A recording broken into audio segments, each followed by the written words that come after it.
प्रतिक्रिया पण सामे આવી છે। કેસ પરત ખેંચાયાની માહિતી મારી પાસે નથી તેવું કહેવામાં આવ્યું છે।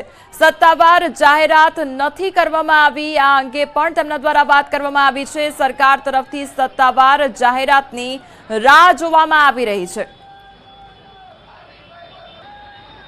જ્યાં સુધી સરકાર પોતે સરકારના પ્લેટફોર્મ કોઈપણ પ્લેટફોર્મ હોય, ગૃહ મંત્રાલયનું હોય, સીએમઓનું હોય કે સોશિયલ મીડિયા માધ્યમ અથવા પ્રેસ કોન્ફરન્સ કરીને જ્યાં સુધી સરકાર પોતાના પ્લેટફોર્મ ઉપરથી કોઈ જાહેરાત ન કરે ત્યાં સુધી એ માહિતીને ઓથેન્ટિક સમજી કેવી રીતે શકાય અને સરકારે જાહેરાત કર્યા પછી પણ એને કાનૂની પ્રક્રિયાને ફોલો કરવાની હોય છે। સરકારે કોર્ટમાં એક એફિડેવિટ રજૂ કરવાનું હોય છે અને એફિડેવિટના આધારે કોર્ટ નિર્ણય કરતી હોય છે કે કેસો પાછા ખેંચવા કે કેસને કન્ટિન્યુ કરવા। એટલે જ્યાં સુધી સરકારના માધ્યમ દ્વારા સરકારના કોઈ ઓથેન્ટિક માધ્યમ દ્વારા એની જાહેરાત ન થાય ત્યાં સુધી કોઈ ખુશ થવાની જરૂર નથી। પાટીદાર અગ્રણી અલ્પેશ કથિરિયાનું પણ નિવેદન સામે આવ્યું છે। અલ્પેશ કથિરિયા દ્વારા સરકારનો આભાર વ્યક્ત કરવામાં આવ્યો છે। સત્તાવાર જાહેરાતની રાહ જોવામાં આવી રહી છે તે અંગે પણ તેમના દ્વારા નિવેદન આપવામાં આવ્યું।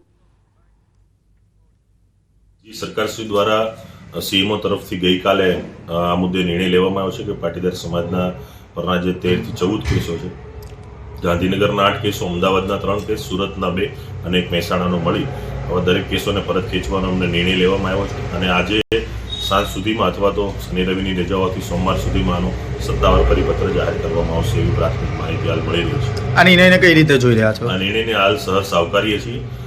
સત્તાવાર જાહેરાત થાય ત્યારે એના પર વિશેષ પ્રતિક્રિયા આપીશું અને અત્યારે જે નિર્ણય પ્રાથમિક રીતે જાહેર કર્યો છે તે ભૂપેન્દ્રભાઈ પટેલ અને એની સાથેની સમગ્ર ટીમ, અધિકારીગણ અને સમગ્ર સરકારનો મેં આભાર માનું છું।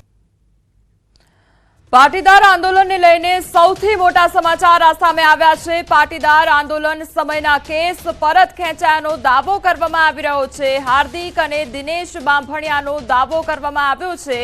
દિનેશ અલ્પેશ કથિરિયા સામેના કેસ પરત ખેંચાયા તો રાજદ્રોહ સહિતના કેસ પરત ખેંચાયાનો દાવો કરવામાં આવી રહ્યો છે। હાર્દિક તેમજ ચિરાગ સામેના કેસ પણ પરત ખેંચાયા તો હાર્દિક તેમજ દિનેશ દ્વારા સરકારનો આભાર પણ માનવામાં આવ્યો છે। આ સાથે હાર્દિક પટેલ દ્વારા ટ્વીટ પણ કરવામાં આવ્યું છે અને સરકારનો આભાર માન્યો છે। હાર્દિક પટેલ દ્વારા ટ્વીટમાં લખવામાં આવ્યું છે, સરકારે કેસ પરત ખેંચાનો દાવો કર્યો છે અને ગુજરાત સરકારનો આભાર હાર્દિક પટેલ દ્વારા માનવામાં આવ્યો છે। મારા સહિત જે સમાજના યુવાનો દ્વારા જે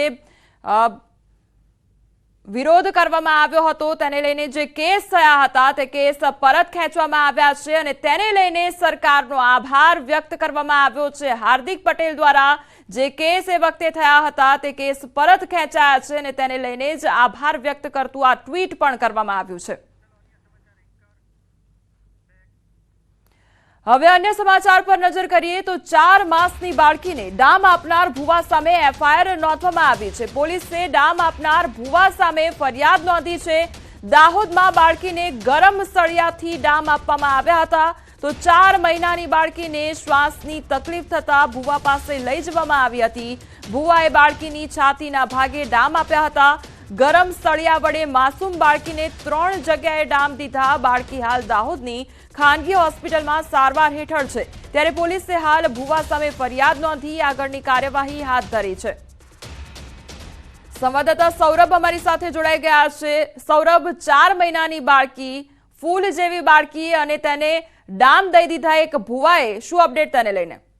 બિલકુલ કહી શકાય કે દાહોદમાં જે અંધશ્રદ્ધાનો એક કિસ્સો સામે આવ્યો હતો જેમાં 4 મહિનાની બાળકીને શ્વાસ લેવામાં તકલીફ પડતા પરિવાર દ્વારા તેને ભુવા પાસે લઈ જવામાં આવ્યો હતો। જોકે ભુવા દ્વારા બાળકીના છાતીના ભાગે ગરમ સળિયા વડે 3 જગ્યા ઉપર ડામ આપવામાં આવ્યો હતો। ત્યારબાદ જે બાળકીની તબિયત વધુ લથપથાતા તાત્કાલિક તેને દાહોદની એક ખાનગી હોસ્પિટલમાં સારવાર અર્થે ખસેડવામાં આવ્યો હતો। જોકે સમગ્ર બનાવ સંદર્ભે સાગતળા પોલીસને કથવારા પોલીસને જાણ કરાતા કથવારા પોલીસ પણ તાત્કાલિક એક્શનમાં આવી હતી અને પરિવારને ફરિયાદના આધારે કથવારા પોલીસે ભુવા વિરુદ્ધ ગુનો નોંધી અને વધુ તપાસ હાથ ધરી હતી। જોકે અત્યારે ભુવો ગામમાંથી ફરાર થઈ ચૂક્યો છે પરંતુ પોલીસ દ્વારા પણ તેને પકડી પાડવા માટે ચક્રો ગતિમાન કરવામાં આવ્યા છે। જી સૌરભ, સમગ્ર માહિતી બદલ આપનો આભાર। તો દાહોદના ગ્રામીણ વિસ્તારમાં 4 માસની બાળકીને ડામ આપવામાં આવ્યો હતો જે ઘટનાની રાજકોટ સ્થિત વિજ્ઞાન જાથાએ ગંભીર નોંધ લીધી છે। અંધશ્રદ્ધાની આ ઘટના વખોડવા લાયક, ડોક્ટરને બદલે ભુવા પાસે બાળકને લઈ જઈને ડામ દેવાની ઘટના ગુજરાતમાં વારંવાર બનતી હોય છે। આ અંધશ્રદ્ધાનું વરવું રૂપ છે. ગુજરાતમાં દર 15-20 દિવસે અંધશ્રદ્ધાનો બનાવથી આપણું શરમથી માથું ઝૂકી જાય છે. આવો બનાવ દાહોદ જિલ્લામાં બન્યો છે. વિજ્ઞાન જાથા માગણી કરે છે કે આ ભુવાએ માનવ જિંદગી સાથે કે બાળકી સાથે જે જિંદગી સાથે ખિલવાડ કરેલ છે, જે માફ કરવા યોગ્ય નથી, એને તાત્કાલિક ગુનો દાખલ કરી ભુવાની ધરપકડ કરવાની વિજ્ઞાન